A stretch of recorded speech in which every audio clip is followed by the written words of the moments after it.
السلام عليكم ورحمة الله وبركاته.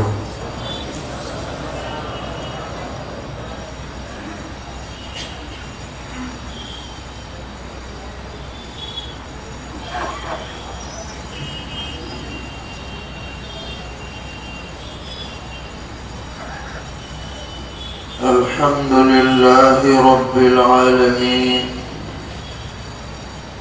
أشهد أن لا إله إلا الله وحده لا شريك له، وأشهد أن سيدنا ومولانا محمدا عبده ورسوله، صلى الله تبارك وتعالى عليه وعلى آله وأصحابه وذرياته أجمعين. أما بعد، فأعوذ بالله من الشيطان الرجيم. بسم الله الرحمن الرحيم. وما محمد إلا رسول قد خلت من قبله الرسل، أفإن مات أو قتل انقلبتم على أعقابكم، ومن ينقلب على عقبيه فلن يضر الله شيئا، وسيجزي الله الشاكرين. صدق الله مولانا العلي العظيم. معزز علماء کرام، دانشوران قوم و ملت، شہر اور اطراف سے تشریف لانے والے عشاق رسول، فرزندان توحید اور پس پردہ ہماری مائیں اور بہنیں، الحمدللہ گزشتہ 17 سالوں سے اس مسجد میں خطبات سیرت کا پروگرام ہر سال منعقد ہوتا آ رہا ہے، اور آپ حضرات ذوق و شوق سے اس میں شرکت کرتے ہیں۔ یہ دراصل سرور عالم حضرت محمد صلی اللہ علیہ وسلم سے محبت کی دلیل ہے، اور بلا شبہ ہر مسلمان کے دل میں اللہ تبارک و تعالی کے بعد سب سے زیادہ محبت، تعلق، عقیدت، احترام، تعظیم سرور عالم حضرت محمد مصطفیٰ صلی اللہ تعالی علیہ وسلم کا ہے اور ہونا چاہیے۔ نبی اکرم علیہ السلام کا ارشاد ہے کہ لا يؤمن أحدكم حتى أكون أحب إليه من والده وولده والناس أجمعين، کہ تم میں سے کوئی شخص اس وقت تک مومن نہیں ہو سکتا جب تک کہ میری ذات اس کی نظر میں اس کے والدین، اس کی آل اولاد اور تمام دنیا جہان والوں سے زیادہ محبوب نہ ہو جائے۔ تو اسی تعلق کی بنیاد پر یہاں حاضری ہوتی ہے، اجتماع ہوتا ہے، سیرت کے مختلف گوشوں پر علماء کرام کے بیانات ہوتے ہیں، ہم انہیں سنتے ہیں اور سمجھنے کی کوشش کرتے ہیں، لیکن اس سے آگے بڑھ کر ہم سبھی حاضرین سے اور سبھی ماؤں بہنوں سے یہ گزارش کریں گے کہ صرف سننا کافی نہیں ہے، بلکہ سیرت پر عمل بھی ہونا چاہیے۔ ہمارا کردار، ہماری معاشرت، ہمارے اخلاق، ہمارا طرز زندگی، الغرض ہمارا دنیا میں جو بھی عمل ہے وہ ہمارے آقا صلی اللہ تعالی علیہ وسلم کے مطابق ہونا چاہیے۔ آپ سے زیادہ بہترین نمونہ کسی کی زندگی میں نہیں پایا جاتا۔ قرآن پاک میں اللہ تعالی نے فرمایا ہے لَقَدْ كَانَ لَكُمْ فِي رَسُولِ اللَّهِ أُسْوَةٌ حَسَنَةٌ، تمہارے لیے اللہ کے رسول میں بہترین نمونہ پایا جاتا ہے۔ اللہ تعالیٰ کو بھی وہی زندگی سب سے زیادہ پسند ہے جو نبی کی زندگی کے مطابق ہو۔ اللہ کو وہی نماز سب سے زیادہ پسند آئے گی جو سنت کے مطابق ہو۔ اللہ تعالیٰ کو وہی قرآن پڑھنا سب سے زیادہ اچھا لگے گا جو پیغمبر علیہ السلام کے پڑھنے کے مشابہ ہو۔ اللہ تعالیٰ کو ہر وہ بات اچھی لگے گی جو بات نبی اکرم علیہ السلام کی زندگی میں پائی جاتی ہے، وہ ہمارے اندر بھی اس کا اثر اور جھلک ہونی چاہیے۔ تو ان مجلسوں کا اور ان خطبات کا اصل منشا یہی ہے کہ ہمارے دل میں جذبہ پیدا ہو، فکر پیدا ہو۔ جب فکر پیدا ہو جاتی ہے تو عمل آسان ہو جاتا ہے، اور اگر فکر ہی نہ ہو تو عمل بہت دشوار ہوتا ہے۔ آپ نے گزشتہ 9 دنوں کے اندر اکابر علماء کی زبانی سیرت طیبہ علی صاحب الصلاۃ والسلام کے مختلف گوشوں کے متعلق بیانات سنے، اور آپ کو یہ بتایا گیا ہوگا کہ پیغمبر علیہ السلام کی پیدائش مکہ معظمہ میں ہوئی، خاندان قریش بنو ہاشم میں ہوئی۔ نبوت ملنے سے پہلے 40 سال آپ نے مکہ معظمہ میں گزارے،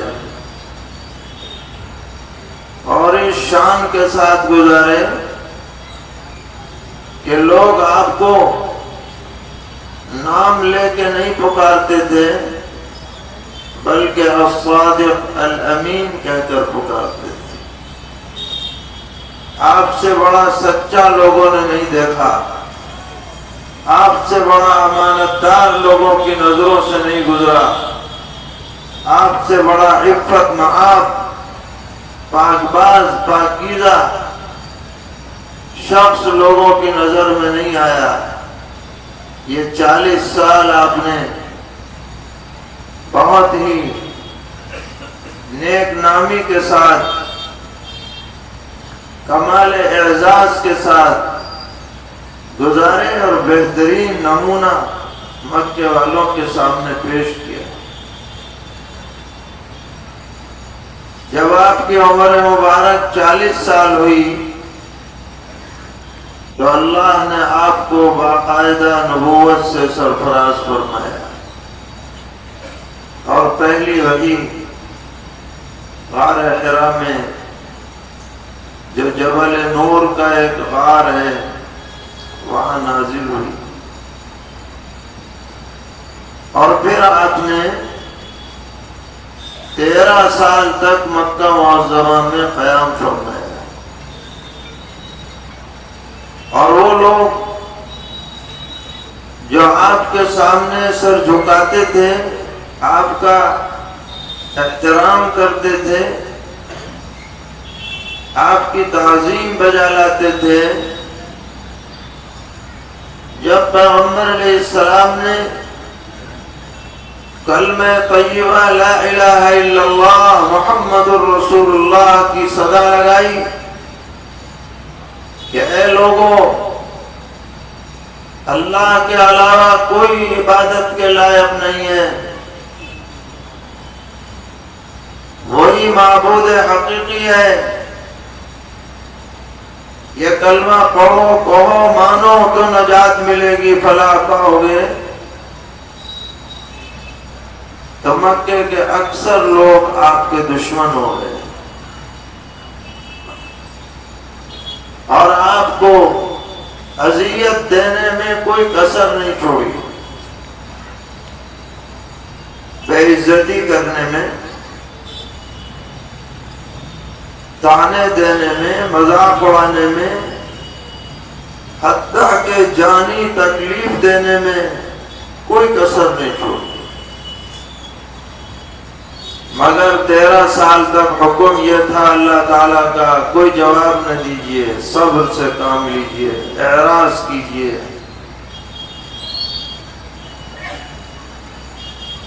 13 سال کے بعد اللہ تعالیٰ نے ہجرت کا حکم دیا، اور مدینہ منورہ کے رہنے والے اوس اور خزرج قبائل کے لوگ جو بعد میں انصار مدینہ کہلائے، ان کو یہ سعادت حاصل ہوئی کہ انہوں نے پیغمبر علیہ السلام کی میزبانی کا شرف حاصل کیا، اور آپ ہجرت فرما کر مدینہ منورہ تشریف لے آئے۔ 10 سال آپ نے مدینہ منورہ میں گزارے۔ ان 10 سالوں میں جنگیں بھی ہوئیں،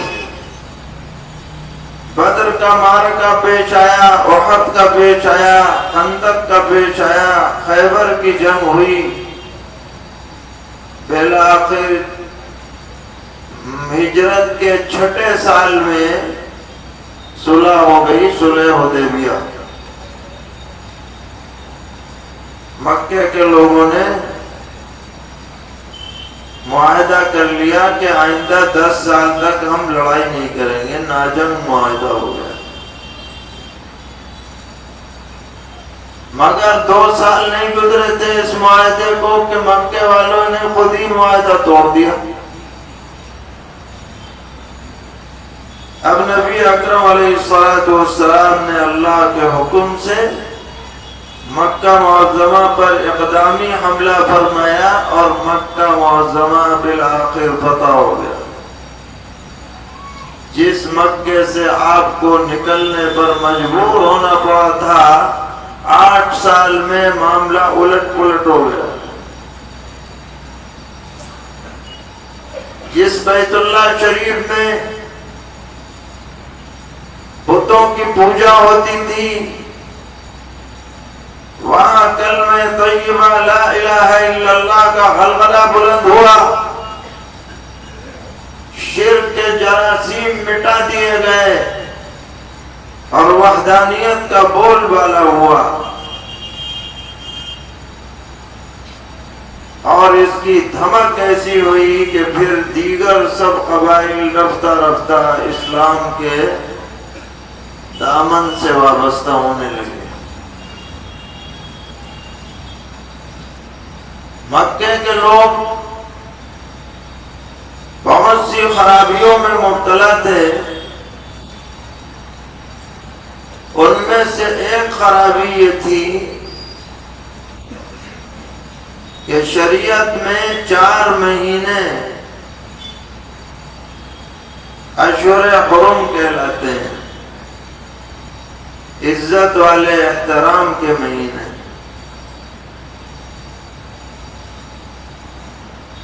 تو یہ لوگ اپنی خود غرضی کی بنا پر ان مہینوں کو الٹ پلٹ کر دیتے تھے، محرم کو سفر، سفر کو محرم۔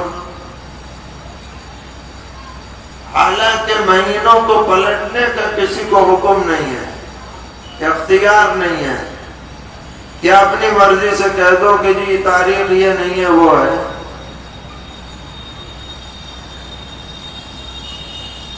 لہذا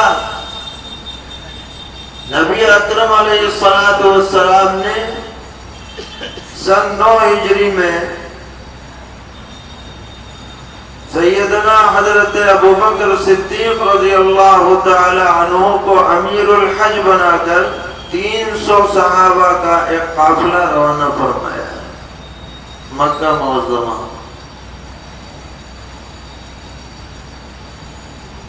اور پھر پیچھے سے سیدنا حضرت علی کرم اللہ تعالی وجہہ کو بھیجا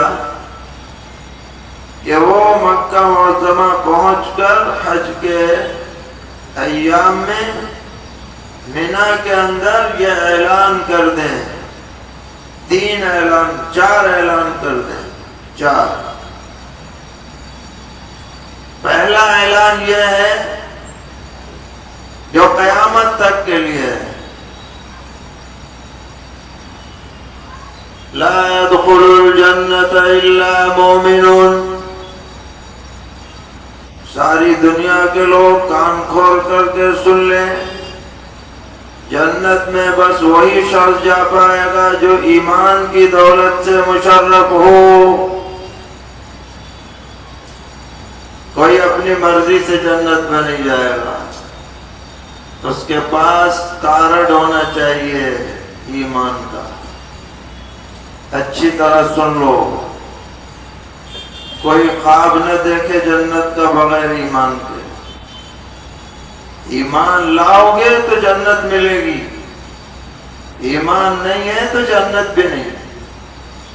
یہ اعلان کیا، کروایا پیغمبر علیہ السلام نے حضرت علی کرم اللہ تعالی وجہ سے۔ اور دوسرا اعلان یہ فرمایا کہ لا يحجن بعد عامی هذا مشرک لا يحجن البیت۔ اس سال کے بعد قیامت تک کوئی کافر اور مشرک حج کو نہیں جا سکتا، بندش ہے،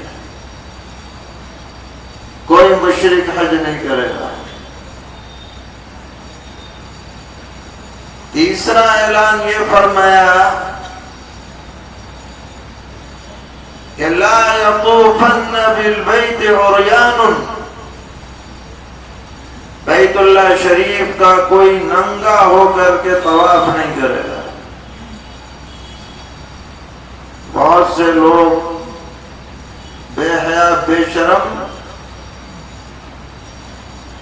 مکہ معظمہ جا کر بیت اللہ شریف کا مرد و عورت ننگے طواف کیا کرتے تھے، اور شیطان نے پٹی پڑھا رکھی تھی کہ جن کپڑوں کو پہن کے سال بھر گناہ کرتے ہو انہی کپڑوں میں تم جو ہے طواف کرو گے، اتار دو ان کپڑوں کو۔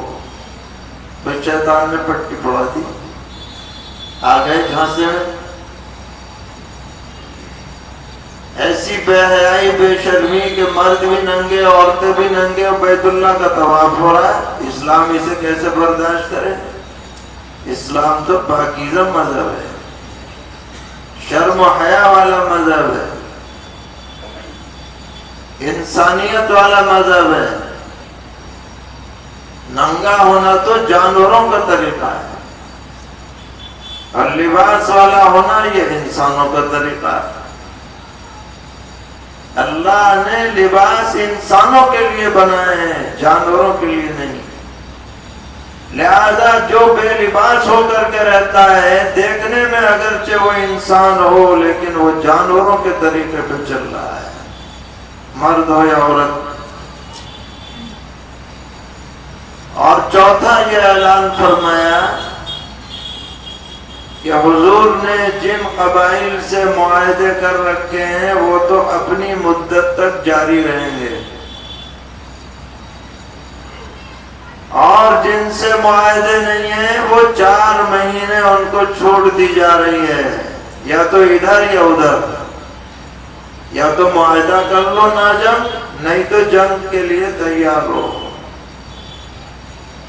یہ چاروں اعلان ہو گئے۔ اور اب جب 10واں سال آیا، حج کا موقع، تو پیغمبر علیہ السلام نے اعلان فرمایا کہ میں اس سال حج کو جا رہا ہوں۔ اور یہ ہجرت کے بعد صرف ایک حج ہے جو پیغمبر علیہ السلام نے فرمایا ہے۔ تمام لوگوں میں شہرت ہو گئی کہ وہ حضور تشریف لے جا رہے ہیں حج کو۔ ہر ایک اس بات کا شوق رکھتا تھا کہ میں اپنی آنکھوں سے پیغمبر علیہ السلام کے مناسک دیکھوں کہ آپ حج کیسے کرتے ہیں، کیونکہ آپ کا حج قیامت تک آنے والے لوگوں کے لیے نمونہ بننے والا تھا۔ تو مدینہ منورہ میں تقریباً 90,000 لوگ اکٹھے ہو گئے حضور کے ساتھ حج میں جانے کے لیے۔ اور بعض روایتوں میں ہے کہ 1,14,000 لوگ، صحابہ فرماتے ہیں جدھر دیکھو بس سریسر نظر آ رہے تھے۔ 25 ذی القعدہ کو سن 10 ہجری میں نبی اکرم علیہ السلام کا قافلہ اتنی بڑی تعداد میں صحابہ کے ساتھ حج کے لیے روانہ ہوا، اور مدینہ منورہ سے 6 میل کے فاصلے پر ایک مقام ہے ذوالحلیفہ، جو مدینہ کی میقات ہے۔ جو حضرات عمرہ یا حج کو گئے ہوں گے انہیں پتا ہوگا کہ مدینہ والے وہاں سے احرام باندھتے ہیں۔ سرور عالم صلی اللہ تعالی علیہ وسلم نے ذوالحلیفہ سے احرام باندھا، اور حج اور عمرے کا ایک ساتھ احرام باندھا۔ اس کو کہتے ہیں حج قران، اس میں عمرہ بھی ہوتا ہے حج بھی ہوتا ہے، ایک ساتھ ہی احرام بنتا ہے، ایک ساتھ ہی کھلتا ہے۔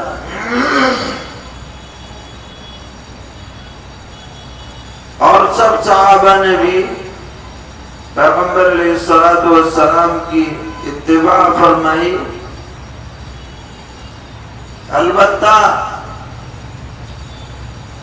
بعض صحابہ وہ تھے جن کے ساتھ قربانی کا جانور تھا، اس کو کہتے ہیں ہدی، اونٹ وغیرہ لوگوں نے ساتھ لے لیا کہ بھئی قربانی وہاں کرنی ہے، پتہ نہیں جانور ملے کہ نہ ملے، ساتھ لے کے چلو۔ کچھ ایسے تھے جن کے پاس جانور نہیں تھا،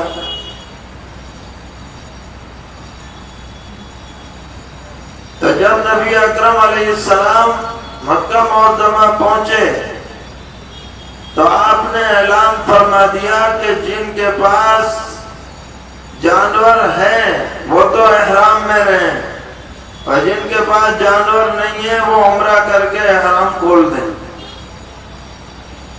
پھر حج کے وقت میں حج کا احرام باندھیں، اس کو کہتے ہیں حج تمتع۔ آج کل زیادہ تر حجاج اسی والے حج پر عمل کرتے ہیں کہ عمرے کا احرام باندھیں گے، پھر وہاں جا کے عمرہ کر کے کھول دیں گے، پھر حج سے پہلے حج کا احرام باندھیں گے۔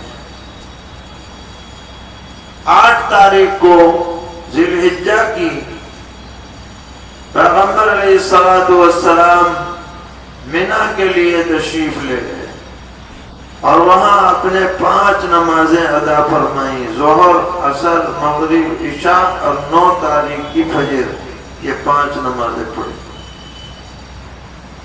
پھر 9 تاریخ کو آپ عرفات کے میدان میں تشریف لے گئے۔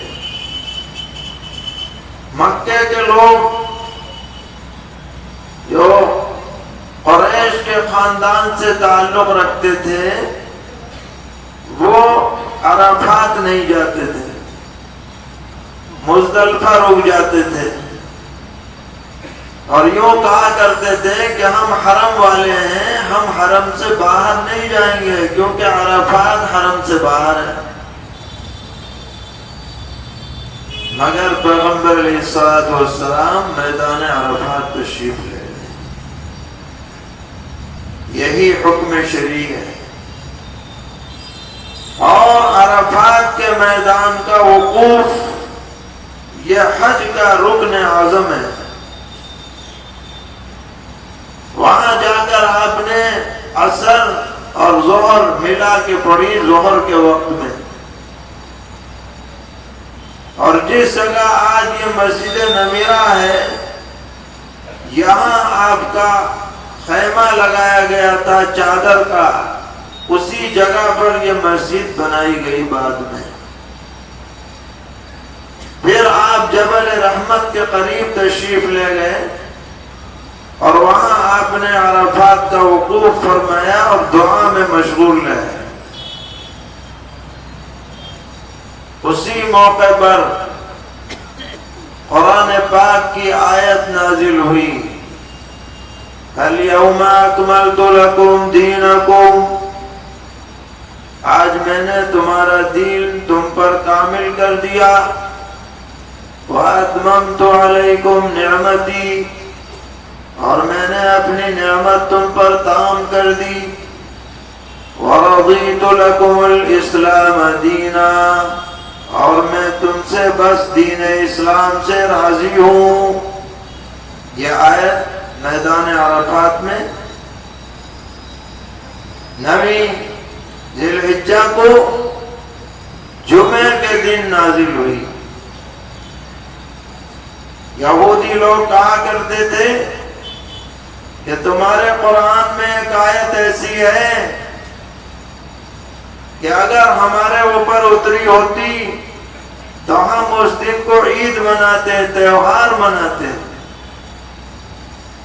حضرت فاروق اعظم رضی اللہ تعالی عنہ نے جواب دیا، مجھے پتا ہے یہ آیت کب اتری ہے، اس دن ہماری 2 عیدیں جمع تھیں، ایک جمعے کی عید، ایک عرفے کی عید۔ اس آیت سے یہ پتا چل گیا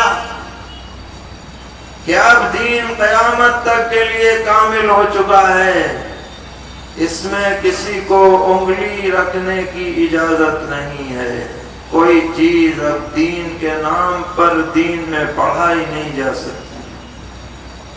یہ کامل، مکمل، اکمل دین ہے۔ اب دین میں بس وہی بات چلے گی جو معتبر دلائل سے ثابت ہو، قرآن سے، سنت سے، آثار صحابہ سے، اجماع امت سے۔ کوئی اپنی طرف سے بات چلائے گا وہ دین کے نام پہ نہیں چلے گی، کیونکہ دین کامل ہو چکا۔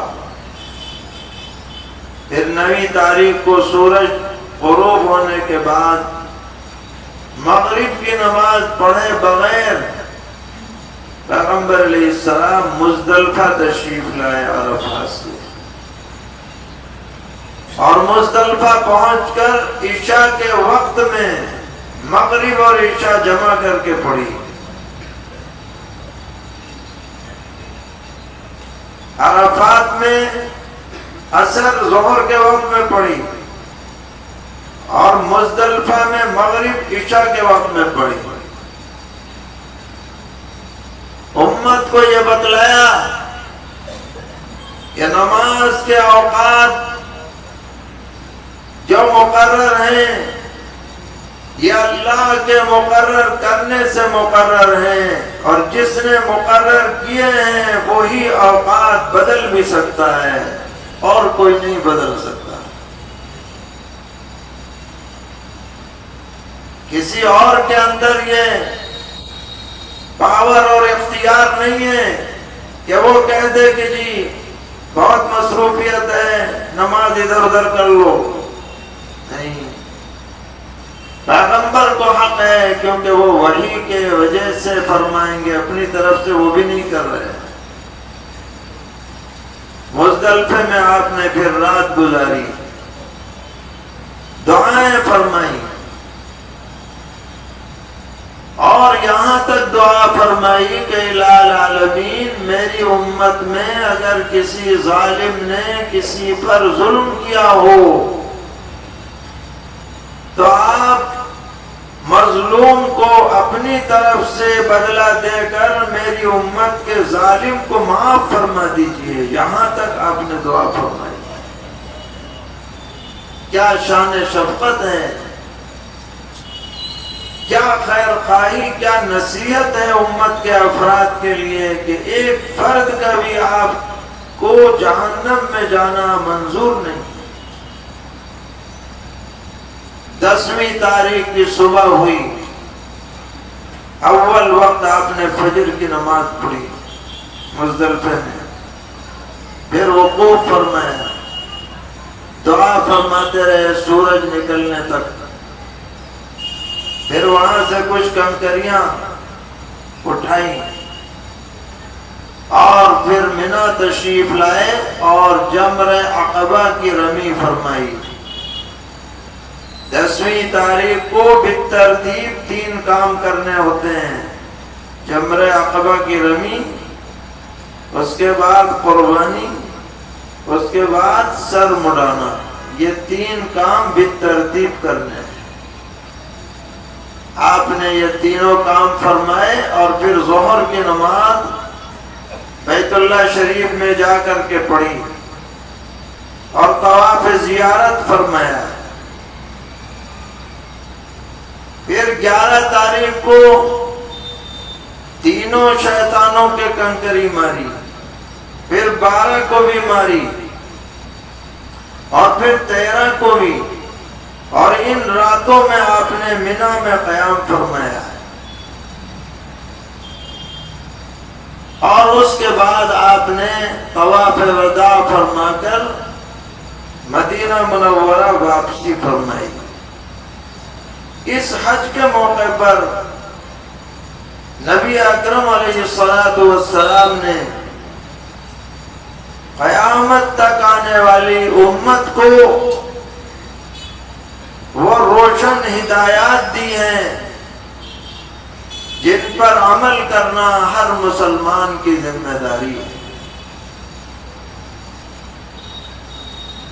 کوئی بات چھوڑی نہیں، ہر اہم بات آپ نے حج کے موقع پر جو خطبات دیے ہیں، عرفات میں، منا میں، یوم النحر میں،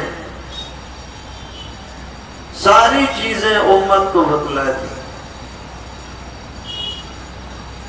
10ویں تاریخ کو آپ نے خطبہ دیا، لوگوں سے پوچھا بتاؤ آج کون سا دن ہے؟ صحابہ سمجھے کہ شاید آپ کچھ اور بتلانا چاہ رہے ہیں۔ عرض کیا کہ اللہ رسول کو معلوم ہے۔ فرمایا کہ آج 10 ذی الحجہ نہیں ہے؟ کہ جی ہاں ہے۔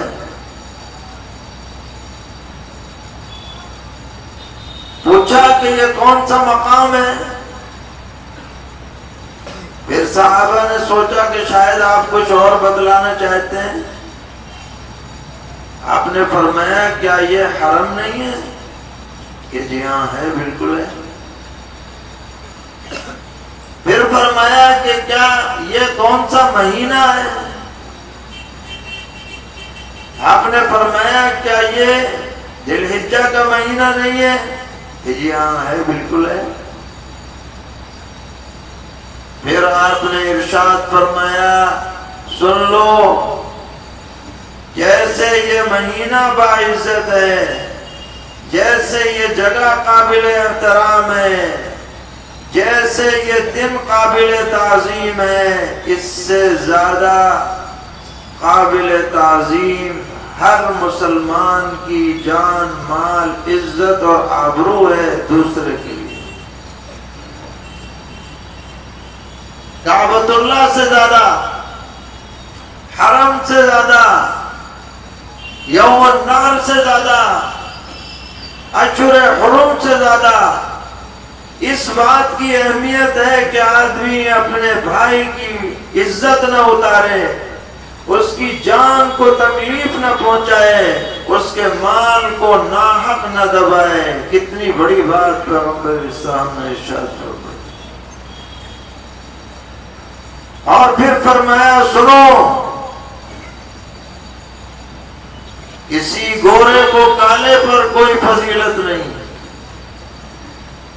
کسی عربی کو عجمی پر کوئی فضیلت نہیں، کسی کو کسی پر فضیلت نہیں، الا بالتقوی.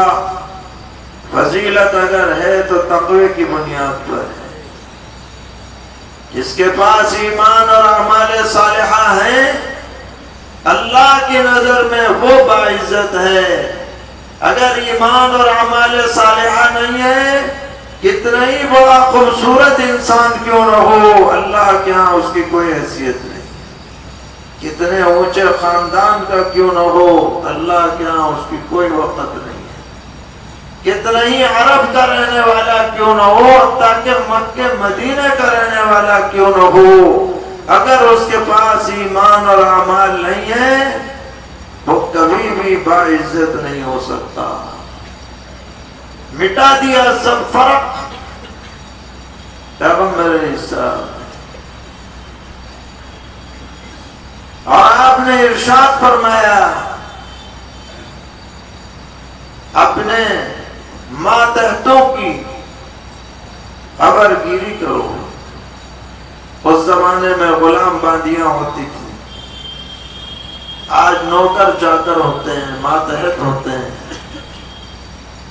حضور نے فرمایا یہ بیچارے تمہارے جیسے انسان ہیں، اللہ نے تمہارے قابو میں انہیں کر دیا ہے. ان کے کھانے پینے کا، رہنے سہنے کا، لباس پوشاک کا خیال کرو. آپ نے فرمایا کہ آج میں اپنے پیروں کے نیچے جاہلیت کی تمام رسموں کو مٹا رہا ہوں.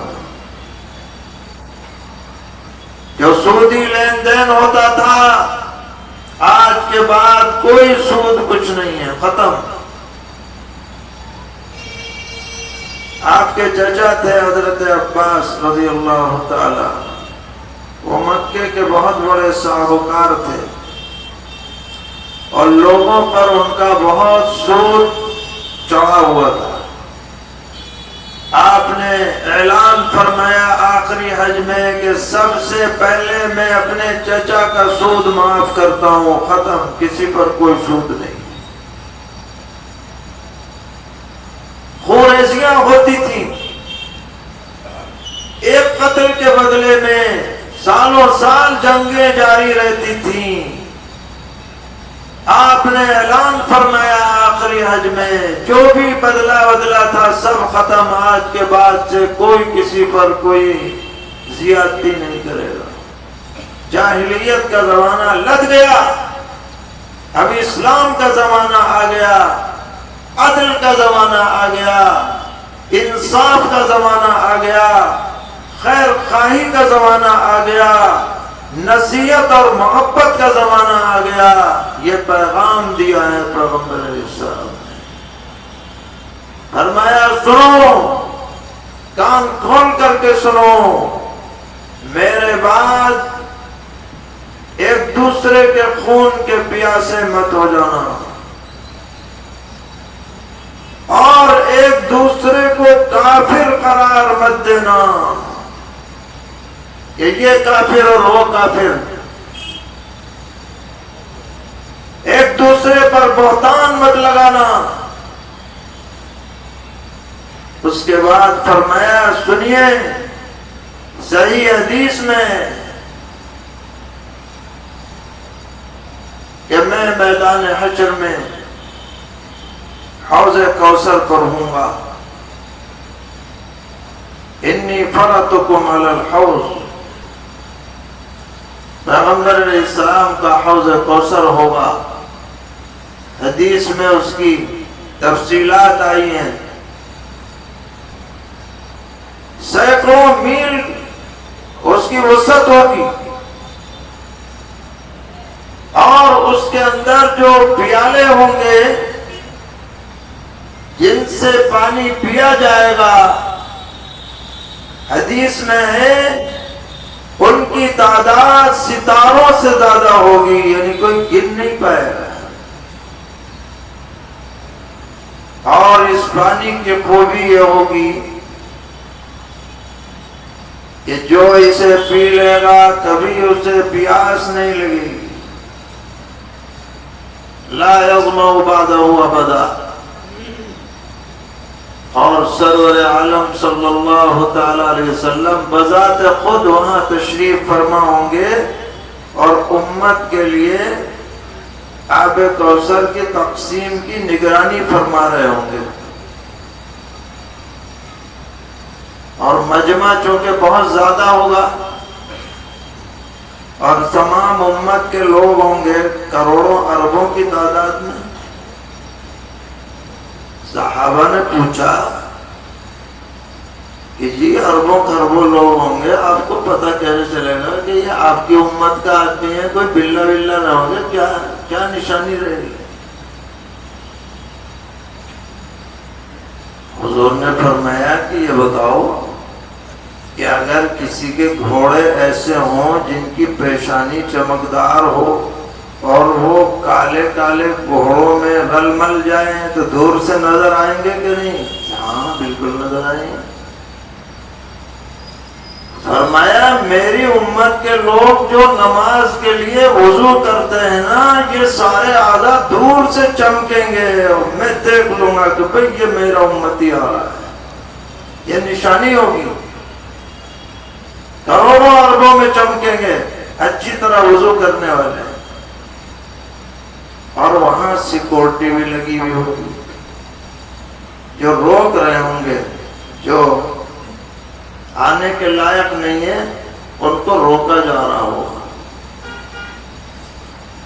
تو حضور فرماتے ہیں کہ کچھ لوگ آ رہے ہوں گے، اور جو فرشتے سیکورٹی والے ہیں وہ انہیں روک لیں گے۔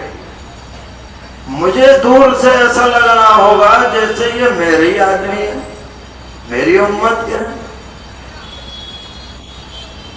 تو میں فرشتوں سے کہوں گا اصیحابی اصیحابی، ارے یہ تو میری امت کے لوگ ہیں، تمہیں کیوں روک رہے ہو انہیں؟ فرشتے جواب دیں گے کہ حضرت لا تدری ما احدثوا بعدک، حضور آپ کے علم میں نہیں ہے، جب آپ دنیا سے پردہ فرما گئے تھے تو انہوں نے دین میں طرح طرح کی بدعتیں ایجاد کر دی تھیں، بدل ڈالا تھا دین کو، یا آپ کے حوض کوثر پر آنے کے لائق نہیں ہے۔ جب حضور کو یہ بتلایا جائے گا تو آپ فرمائیں گے فسوقاً فسوقاً، چلو ہٹاؤ ہٹاؤ ہٹاؤ، انہیں نہیں آنے دینا ہے۔ تو آپ نے امت کو تنبیہ کی، خبردار ان لوگوں میں مت شامل ہونا جو دین میں تبدیلیاں کرتے ہیں، جو دین میں نئی نئی باتیں گڑھتے ہیں، جو دین کے اندر بدعتیں ایجاد کرتے ہیں تاکہ حوض کوثر پر تمہیں روکا نہ جائے۔ اور آپ نے نماز کی تاکید فرمائی، عورتوں کے ساتھ حسن سلوک کی تعلیم دی بہت اہتمام سے کہ یہ عورتیں اللہ کی بندیاں ہیں، کمزور ہیں، ناتواں ہیں، اللہ نے انہیں تمہاری قید میں دیا ہے، جب تک یہ تمہاری قید میں ہیں، منکوحہ ہیں، یہ کہیں اور نہیں جا سکتی، ان کے ساتھ اچھا برتاؤ کرو، ان کے کھانے پینے رہنے سہنے کا نان نفقے کا پورا حق بجا لاؤ، یہ تمہاری ایمانی ذمہ داری ہے۔ ایسی بہت سی باتیں آپ نے اس موقع پر ارشاد فرمائی۔ اس کے بعد فرمایا ہو سکتا ہے کہ میں اگلے سال یہاں نہ رہوں، یعنی آپ نے اشارہ فرما دیا کہ یہ میرا آخری حج ہے، لیکن میں تمہارے درمیان دو چیزیں چھوڑ کر جا رہا ہوں، اگر تم انہیں مضبوطی سے پکڑے رہے تو دنیا کی کوئی طاقت تمہیں گمراہ نہیں کر سکتی، میں رہوں نہ رہوں، میرا قرآن، اللہ کی کتاب اور میری سنت، قرآن کو مضبوطی سے پکڑے رہنا اور میری سنتوں پر عامل رہنا، کوئی تمہیں گمراہ نہیں کر سکتا۔ اور پھر آپ نے ارشاد فرمایا کہ میں قیامت میں اپنی امت کے ذریعے دوسری امتوں پر فخر کروں گا، یہ دیکھو یہ میری امت ہے، اتنی بڑی تعداد میں ہے۔ فرمایا فلا تسودوا وجہی، تم گناہ کر کر کے، نام اعمال سیاہ کر کر کے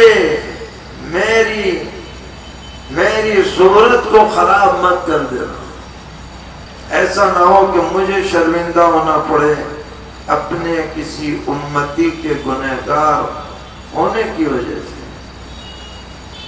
ایسی بات آپ نے دل سے ارشاد فرمائی کہ آج ہم اس بات کو سوچتے ہیں تو جھرجھری چڑھ جاتی ہے، کیا بات آپ نے ارشاد فرمائی، فلا تسودوا وجہی۔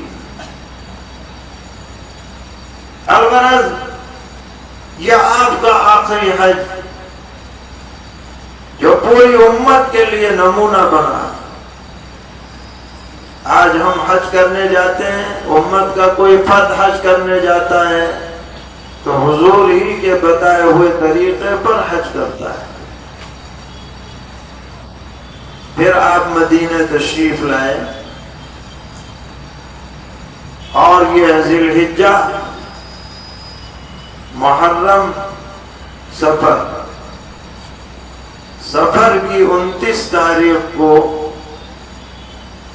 آپ کے سر میں درد ہوا جو بیماری کی ابتدا تھی،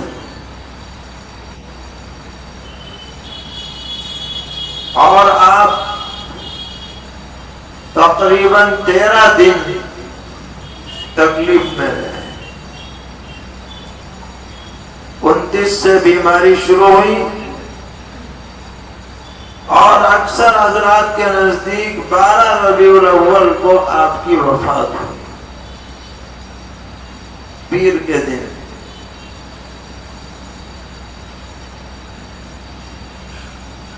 جب آپ کی بیماری بڑھی تو آپ کی جو ازواج مطہرات تھیں ان کے ہاں باری لگی ہوئی رہتی تھی، 9 ازواج تھیں آپ کی اس وقت۔ تو آپ پوچھتے تھے این انا غدن، این انا غدن، ارے کل کس کی باری ہے، کل کس کی باری ہے؟ تو ازواج مطہرات سمجھ گئیں کہ آپ یہ چاہتے ہیں کہ امی جان حضرت عائشہ رضی اللہ عنہا کے ہاں آپ قیام فرمائیں۔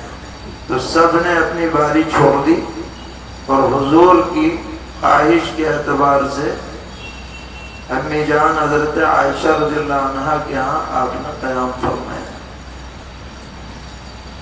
علاج ہوتا رہا، تدبیریں ہوتی رہیں، مختلف کنویں سے آپ نے پانی منگوا کر اور اپنے اوپر چھڑکوایا، دم کروایا، معوذتین پڑھی جاتی رہیں، لیکن کمزوری بڑھتی گئی۔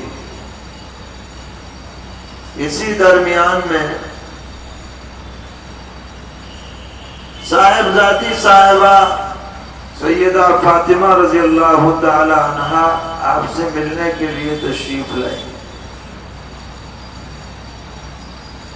پیغمبر علیہ السلام کو ان سے بہت زیادہ محبت تھی، حضرت فاطمہ رضی اللہ عنہا سے۔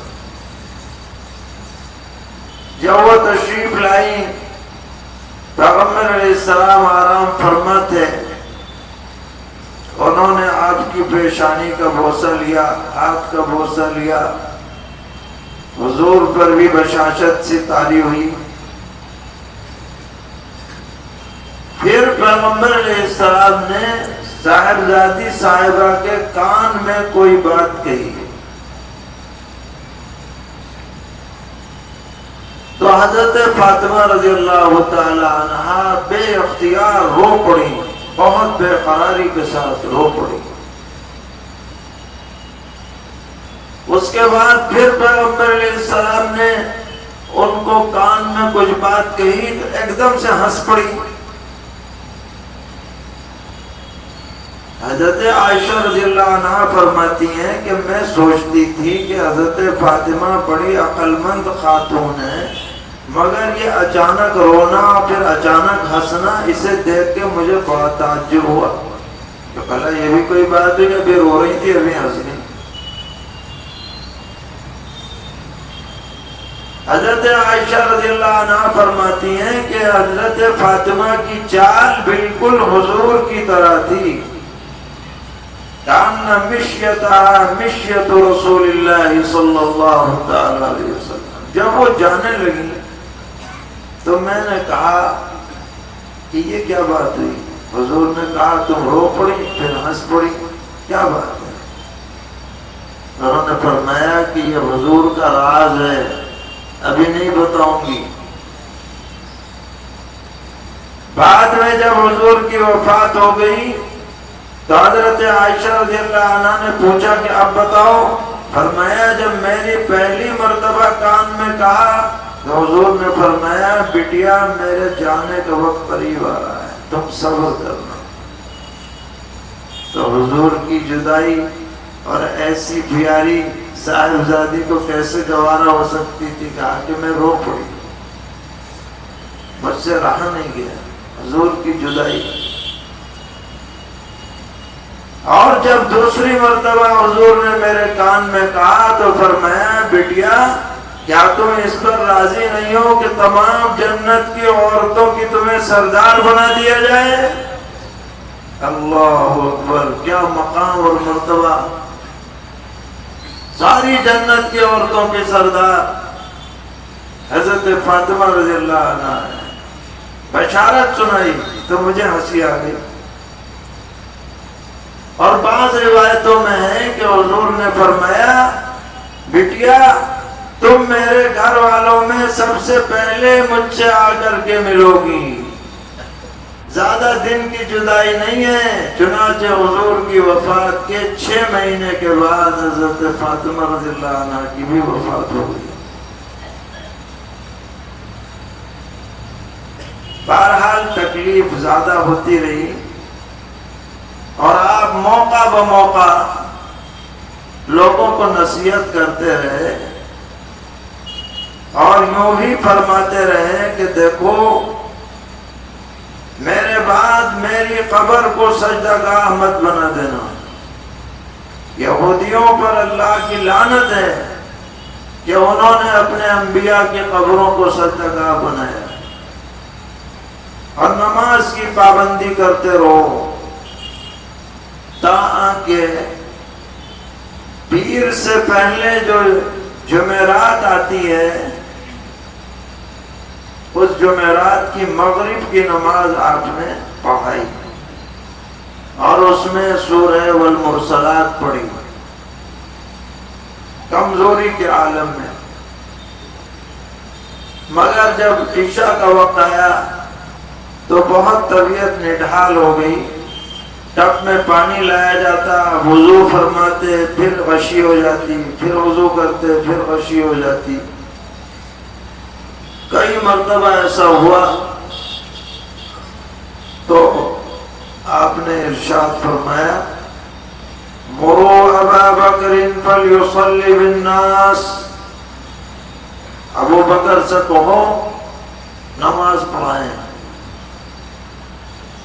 امی جان حضرت عائشہ رضی اللہ عنہ فرماتی ہیں کہ میرے والد تھے ابو بکر، مجھے اچھا نہیں لگا کہ حضور کی زندگی میں آپ کے مصلی پر ابو بکر نماز پڑھائیں تو لوگ پتہ نہیں کیا کہیں گے. تو میں نے کہا کہ ابو بکر نرم دل آدمی ہیں، کھڑے نہیں ہو پائیں گے. کہا نہیں ابو بکر پڑھائیں. انہوں نے حضرت حفصہ سے کہلوایا کہ تم کہو کہ عمر پڑھا دے نماز. حضور نے کہا نہیں، تم تو ایسے مشورے دے رہی ہو جیسے حضرت یوسف علیہ السلام کو عورتیں مشورے دے رہی تھی، چلو ابو بکر نماز پڑھائیں. حضور کی زندگی میں 17 نمازیں حضرت ابو بکر نے حضور کے مصلی پہ پڑھائی.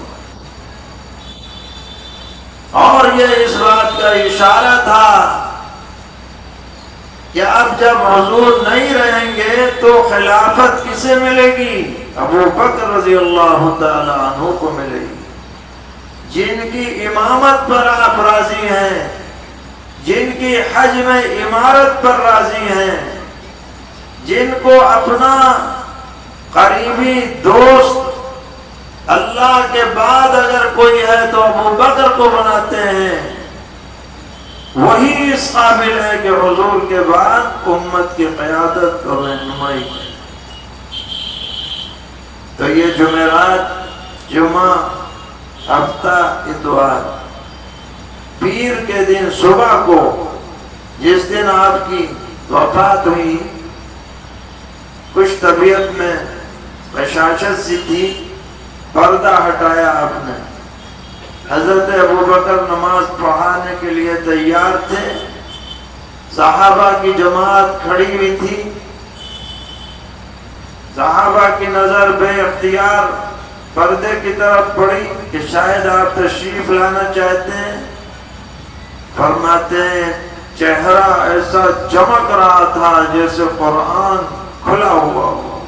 دیکھ کے لوگ حیرت زدہ رہ گئے خوشی کے مارے، لیکن طبیعت میں اتنی کمزوری تھی کہ آپ تشریف نہ لا سکے، پردہ گرا دیا.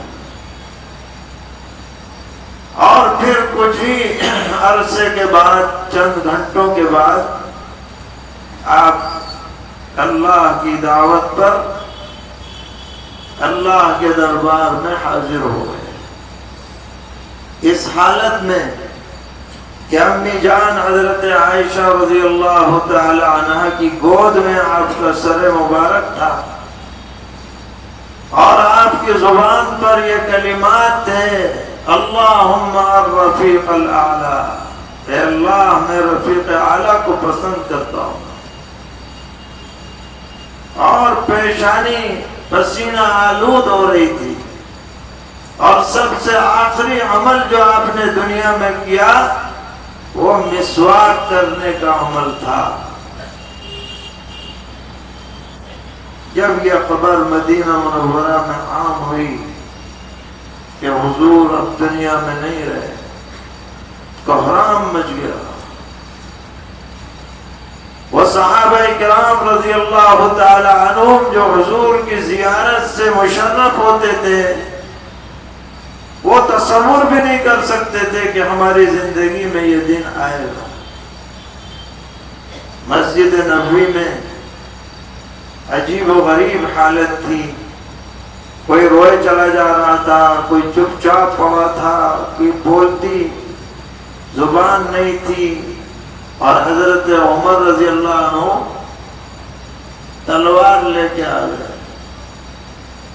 خبردار کسی نے کہا کہ حضور کی وفات ہو گئی، گردن کاٹ دوں گا. حضور تو اللہ سے ملنے گئے جیسے کوہ طور پر موسیٰ علیہ السلام گئے تھے.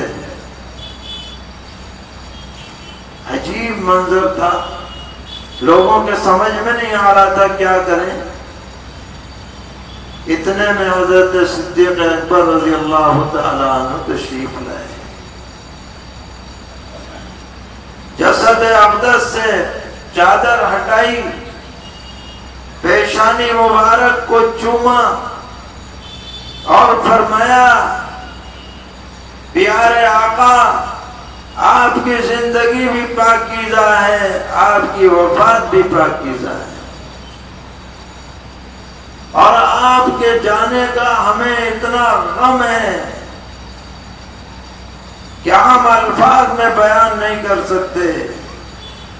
اگر آپ کی زندگی ہماری 1000 جانوں کے قربان کرنے سے بچ سکتی تھی تو ہم اپنی جانوں کو قربان کر دیتے آپ کی زندگی کے لیے. لیکن ہم اللہ کے فیصلے پر راضی ہیں. ہاں ہمارے دل میں آپ کی جدائی کی کسک رہے گی، وہ ہم اپنے سے الگ نہیں کر پائیں گے.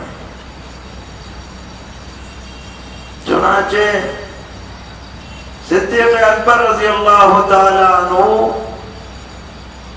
حضور کی وفات کے 2 سال کے بعد ان کی وفات ہوئی. اصحاب سیر لکھتے ہیں کہ صدیق اکبر رضی اللہ عنہ کو کوئی بیماری نہیں تھی سوائے حضور کی جدائی کی تکلیف. اسی میں آپ اللہ کو پیارے ہوئے. یعنی چین ہی نہیں تھا، قرار نہیں تھا کہ حضور کے بغیر کیسے رہیں. پھر آپ مسجد نبوی تشریف لائے. دیکھا کہ عمر کھڑے ہوئے ہیں، فرمایا بیٹھ جاؤ، مگر عمر رضی اللہ عنہ بیٹھے نہیں. تو حضرت صدیق اکبر رضی اللہ عنہ دوسری طرف کھڑے ہوئے اور فرمایا سنو، اللہ تعالیٰ کا ارشاد ہے وَمَا مُحَمَّدٌ إِلَّا رَسُولٌ قَدْ خَلَتْ مِنْ قَبْلِهِ الرُّسُلُ. محمد صلی اللہ علیہ وسلم رسول ہی تو ہیں، آپ سے پہلے بہت سے رسول دنیا سے جا چکے ہیں. أَفَإِن مَاتَ أَوْ قُتِلَ انقلبتم عَلَىٰ أَعْقَابِكُمْ. کیا اگر حضور کی وفات ہو گئی یا شہید ہو گئے تو تم اپنے پیروں پلٹ جاؤ گے؟ وَمَن يَنقَلِبْ عَلَىٰ عَقِبَيْهِ فَلَن يَضُرَّ اللَّهَ شَيْئًا. جو پلٹ جائے گا اپنی ایڑیوں کے بل، اللہ کا کچھ نہیں بگاڑے گا. وَسَيَجْزِي اللَّهُ الشَّاكِرِينَ. اللہ تعالیٰ قدردانوں کو بدلہ عطا کرے. اسی موقع پر آپ نے فرمایا تھا من کان یعبد محمدا فإن محمدا قد مات. جو حضور کی محمد کی پوجا کرتا ہو وہ سمجھ لے کہ حضور دنیا سے جا چکے. ومن کان یعبد اللہ فإن اللہ حی لا يموت. اور جو اللہ کی عبادت کرتا ہے وہ جان لے کہ اللہ ہمیشہ سے زندہ ہے، اس پر کبھی موت داری نہیں ہوگی. حضرت عمر رضی اللہ عنہ فرماتے ہیں یہ آیت سن کر مجھے ایسا لگا جیسے ابھی نازل ہوئی اور میں کھڑا نہیں رہ پایا، زمین میں گر گیا. اور اس کے بعد پھر تجہیز و تکفین کا عمل شروع ہوا. حضرت ابوبکر رضی اللہ تعالی عنہ نے فرمایا نبی کی جہاں وفات ہوتی ہے وہیں اس کی قبر بنائی جاتی ہے۔ غسل کا نمبر آیا تو فرمایا کپڑے اتارے نہیں جائیں گے، حضور کو بے لباس نہیں کیا جائے گا، ویسے ہی غسل دے دیا جائے۔ نماز جنازہ کا نمبر آیا تو بتایا گیا کہ حضور کی نماز جنازہ کسی کی امامت میں ادا نہیں کی جائے گی، اکیلے اکیلے لوگ پڑھیں گے۔ چنانچہ تجہیز و تکفین کے بعد جنازے کی نماز کا عمل شروع ہوا۔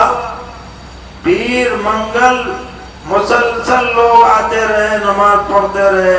منگل بدھ کی رات میں 30,000 لوگوں نے تقریباً نماز ادا فرمائی، اور بدھ کی شب میں آپ کو اسی حجرہ عائشہ میں جہاں آپ کی وفات ہوئی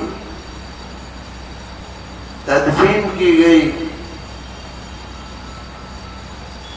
حضرت انس رضی اللہ تعالی عنہ فرماتے ہیں جب حضور مدینے میں آئے تھے، مدینے کا ہر چپا روشن اور منور معلوم ہوتا تھا، اور جس دن آپ نے دنیا سے پردہ فرمایا مدینہ وہی مدینہ تھا، مگر عجیب اندھیری سی معلوم ہوتی تھی کہ حضور پردہ فرما چکے۔ مگر ہمارا یہ عقیدہ ہے کہ اگرچہ آپ ظاہری طور پر پردہ فرما گئے ہیں، لیکن آپ اپنے قبر اقدس میں روضہ اطہر میں خاص زندگی کے ساتھ تشریف فرمائیں، جو شہداء کی زندگی سے بھی زیادہ قوی زندگی ہے۔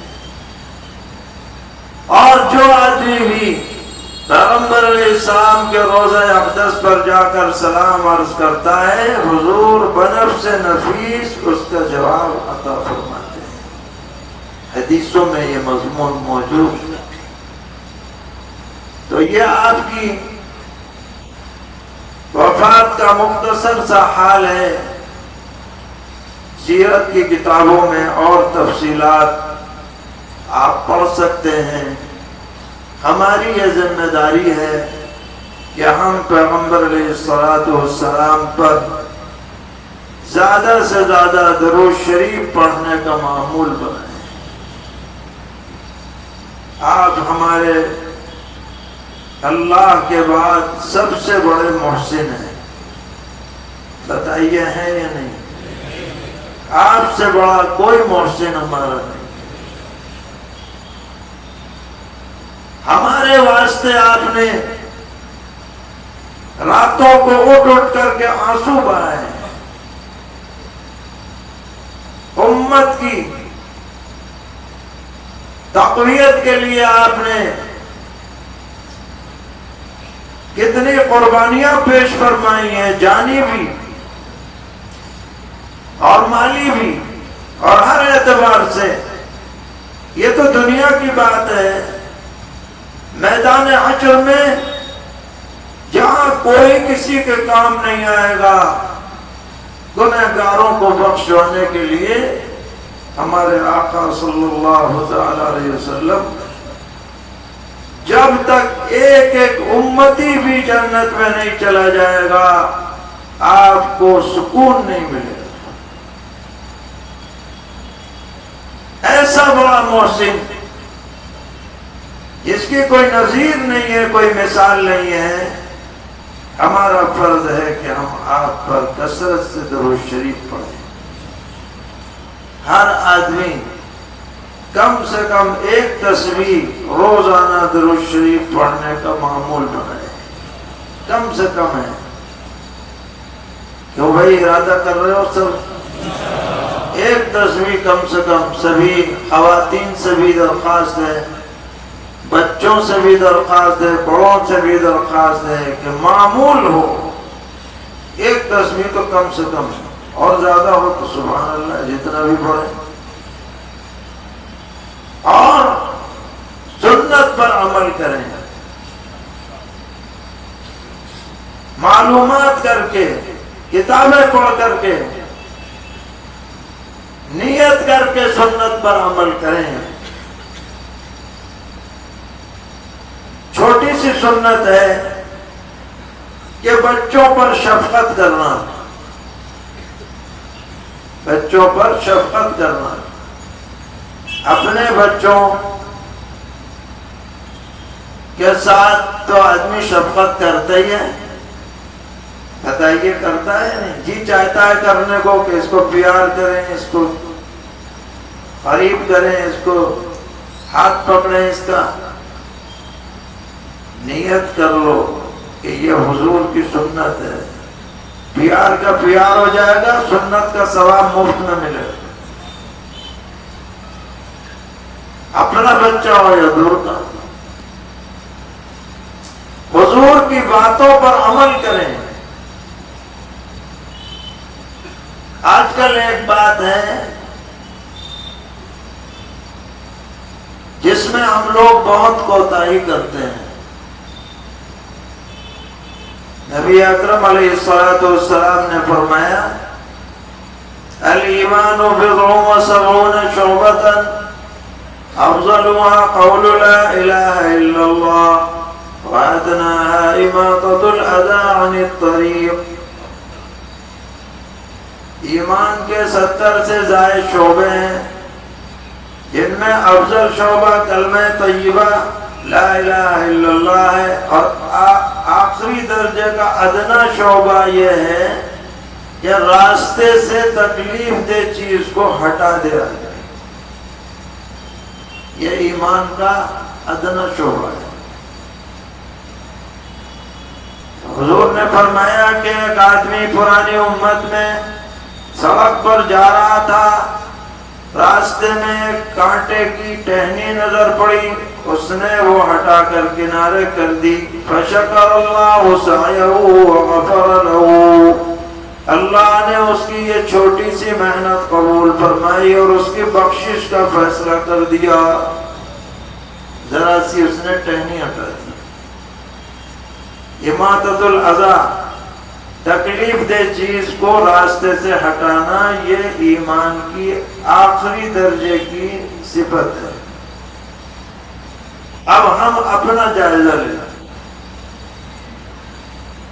عام معمول بن گیا، سڑک پر کہیں بھی گاڑی لگا دی، دکان سے سامان لینے کے لیے آئے، بیچ سڑک پہ بائک کھڑی کر دی، جام لگ رہا ہے. احساس نہیں ہے، شعور نہیں ہے. اور آدمی اس کو ہوشیاری سمجھتا ہے.